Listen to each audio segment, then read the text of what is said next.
기도하겠습니다. 좋으신 아버지 하나님, 저희들에게 이 아침의 시간을 허락하여 주시고 또 주님의 말씀 가운데 깨어 기도하면서 이 하루를 살아갈 수 있도록 인도하여 주시니 감사를 드립니다. 날마다 우리가 주님의 말씀을 묵상함으로 하나님의 선한 뜻이 어디 있는가를 잘 분별하게 하시고 또 그 분별된 뜻을 붙잡고 하루하루 주님의 뜻, 주님의 기쁨 되어 살아가는 우리 모두가 되게 하여 주시옵소서.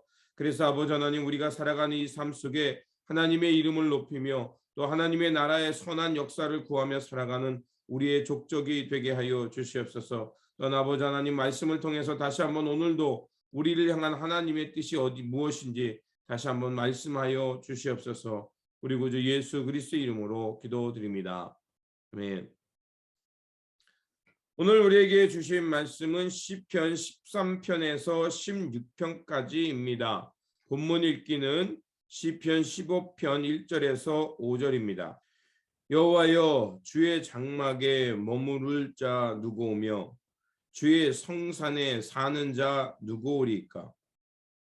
정직하게 행하며 공의를 실천하며 그의 마음에 진실을 말하며 그의 혀로 남을 허물하지 아니하고 그의 이웃에게 악을 행하지 아니하며 그의 이웃을 비방하지 아니하며 그의 눈은 망령된 자를 멸시하며 여호와를 두려워하는 자들을 존대하며 그의 마음에 성원한 것은 해로울지라도 변하지 아니하며 이자를 받으려고 돈을 꾸어 주지 아니하며 뇌물을 받고 무죄한 자를 해하지 아니하는 자이니 이런 일을 행하는 자는 영원히 흔들리지 아니하리이다. 아멘. 시편 13편은 고난당하는 자의 부르짖음과 하나님의 구원을 호소하는 말씀입니다. 고통으로 인해 시편의 기도자는 절망하고 탄식합니다. 그러면서 다시 한번 하나님께 구원을 바라며 호소하는 말씀입니다. 때로는 우리가 하나님의 삶을 살아가다가 어려움과 좌절을 겪은 순간이 있습니다. 그럴 때 우리가 좌절 속에서 다시 일어나 하나님의 선한 역사를 향해 나아갈 수 있는 길은 바로 하나님을 향한 확신과 신뢰가 우리 가운데 있을 때입니다. 또한 고통이 우리에게 주는 유익이 한 가지가 있습니다. 그것은 무엇이냐면 우리로 하여금 우리의 삶을 돌아보게 합니다. 그리고 혹시 내가 하나님 앞에서 잘못된 것은 없는지 삶을 돌아보게 하고 그것을 깨닫게 하여서 하나님 앞에 회개할 것이 있으면 회개하고 하나님을 더 가까이 모시는 순간이 됩니다.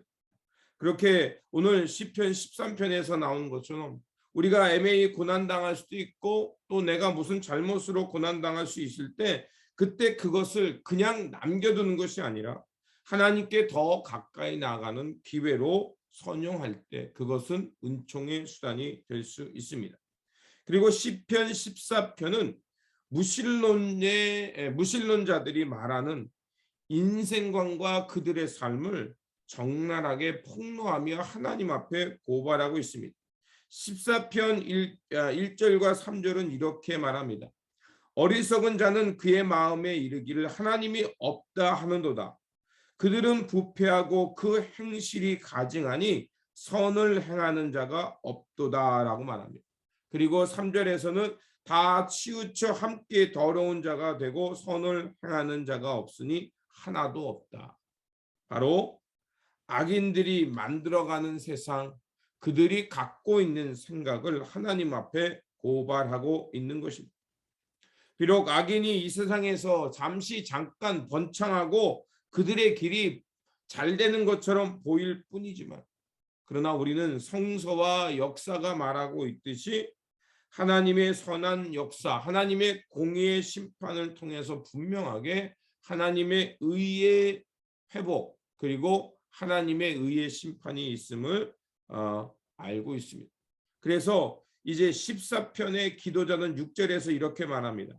너희가 가난한 자의 계획을 부끄러워하게 하나 오직 여호와는 그의 피난처가 되시도다. 이 말은 뭘 말하겠습니까? 바로 하나님께서 가난한 자, 억울함 당하는 자, 그들에게 폭력에 의해서 희생되는 자, 하나님께서 그들을 지키시고 보호하시는 하나님의 역사가 드러날 것을 우리에게 말해주고 있는 것입니다.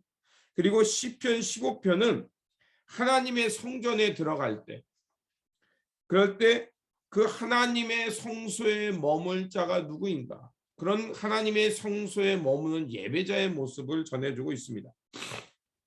전통적으로 그 순례자들이 하나님의 성전, 예루살렘 성전에 들어갈 때 이제 제사장은 그 순례자에게 오늘 이 시편 15편을 읽어주면서 그들에게 질문합니다.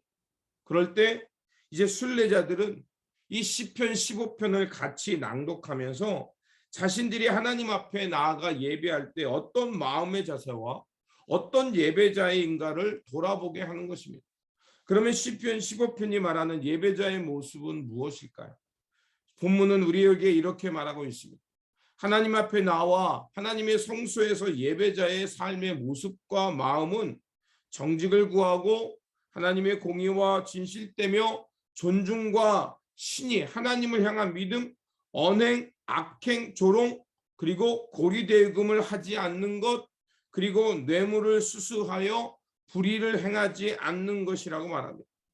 이것을 한마디로 말한다면 하나님 앞에 나오는 자, 또 하나님 앞에 예배하는 자는 바로 하나님의 언약에 신실하게 살았는가를 물어보고 다시 한번 어떤 마음으로 내가 하나님 앞에 예배하려 나왔는가를 돌아보라는 것입니다. 그렇습니다. 오늘 우리가 살아가는 삶의 자리, 또 우리가 이렇게 예배자로 살아가는 이 삶의 자리에서 우리가 잊지 말아야 할 것은 우리의 삶이 어디 있든지 하나님을 향해 예배하러 나가는 삶이며, 또한 이 하나님의 예배자로 나가는 자는 하나님의 언약, 하나님의 신실하심과 하나님의 의를 따라 살아가는 모습이 바로 하나님과 바른 관계를 맺은 자며 하나님의 예배자의 모습이라고 15편은 우리에게 말해주고 있습니다. 그리고 시편 16편은 다윗이 사울을 피하여 도망할 때 쓰였던 시라는 부제가 달려 있습니다. 그러면 다윗이 사울을 피하여 나아가며 고백했던 기도문이라고 말할 수 있죠. 그러면 다윗은 사울을 피하여 나가며 하나님 앞에 기도했던 내용은 무엇일까요? 바로 하나님께 피하는 자만이 결국 하나님의 보호하심과 위로와 평안을 얻는다는 것을 우리에게 말해주고 있습니다. 다윗은 사울을 피해 어느 곳 하나 숨을 곳이 없었습니다. 오직 유일하게 피하고 하나님의 그 도움만이 자신의 피난처가 된다는 것을 깊이 깨달았습니다. 지금 그가 처한 상황은 어느 누구도 자신에게 도움을 줄 수 없고 어느 누구도 이 문제를 해결할 수 없는 상황이었습니다. 그렇게 하나님께 도움을 구하며 하나님만이 자신의 주가 되실 때 자신이 결국 생명을 보존할 수 있고, 하나님께서 나를 도우실 때만이 내가 다시 하나님 앞에서 설 수 있음을 고백하고 있는 것입니다. 그렇습니다. 우리가 이 세상에서 어려움 만나고 때로는 알 수 없는 고난이 닥칠 때 우리의 이 상황과 우리의 문제를 해결할 수 있는 분은 오직 하나님이십니다. 그렇게 우리는 하나님만을 의지하고 하나님께 피할 때 바로 영생, 하나님이 주시는 생명 가운데 다시 일어나 하나님의 선한 역사, 하나님의 선한 길을 향해 나아갈 수 있는 것입니다. 그래서 우리의 영혼이 이 죽음, 여기 시편 16편은 그것을 수홀이라고 말했습니다. 수홀, 지옥, 죽음에서 벗어나는 길은 결국 하나님을 의지하며 하나님께 나아갈 때 우리는 죽음의 문턱에서 벗어나서 생명의 길, 하나님의 선한 역사를 향해 살아갈 수 있는 것입니다. 그렇다면 우리로 하여금 이 수올, 죽음에서 벗어나 영생으로 나아갈 수 있는 길이 되시는 분은 누구겠습니까? 바로 예수 그리스도입니다. 우리가 주님께 피하고 주님을 의지하며 주님께 나아갈 때 우리는 죽음에서 벗어나 영생과 하나님 나라의 기쁨 속에 위안과 평안을 얻으며 살아갈 수 있는 것입니다. 그래서 사도 베드로가 성령에 충만해서 하나님 이제 그 유대인들에게 설교할 때 사도행전 2장 27절에서 무엇이라고 말하면 그는 이렇게 설교합니다. 예수 그리스도야말로 내 영혼을 음부에서 버리지 아니하시며 주의 거룩한 자로 썩음을 당하지 않게 하시는 구원자다, 분이다라고 이렇게 고백하고 있습니다. 그렇습니다. 오늘 우리가 하나님 앞에서 참된 예배자로, 또 하나님 앞에 참된 예배자의 모습으로 살아갈 수 있는 그 길은 결국 예수 그리스도 그분께 나아가고 그분을 의지할 때 우리는 영생과 도움을 구할 수 있을 뿐만 아니라 죽음의 권세에서 벗어나 썩음 당하지 않는, 즉 영생의 복을 누리면서 하나님 앞에 신실한 예배자로 살아갈 수 있는 것입니다. 그러므로 다시 한번 주님 안에 거하며 또 주님을 의지함으로 참된 예배자가 돼서 주님 안에서 새로운 존재되고 새로운 마음가짐으로 오늘도 하나님께서 이끌어 가시는 새 역사를 바라보며 살아가는 거룩한 사람, 참된 예배자가 되시기를 다시 한번 주님의 이름으로 축원드립니다. 기도하겠습니다. 좋으신 아버지 하나님, 감사와 영광을 드립니다.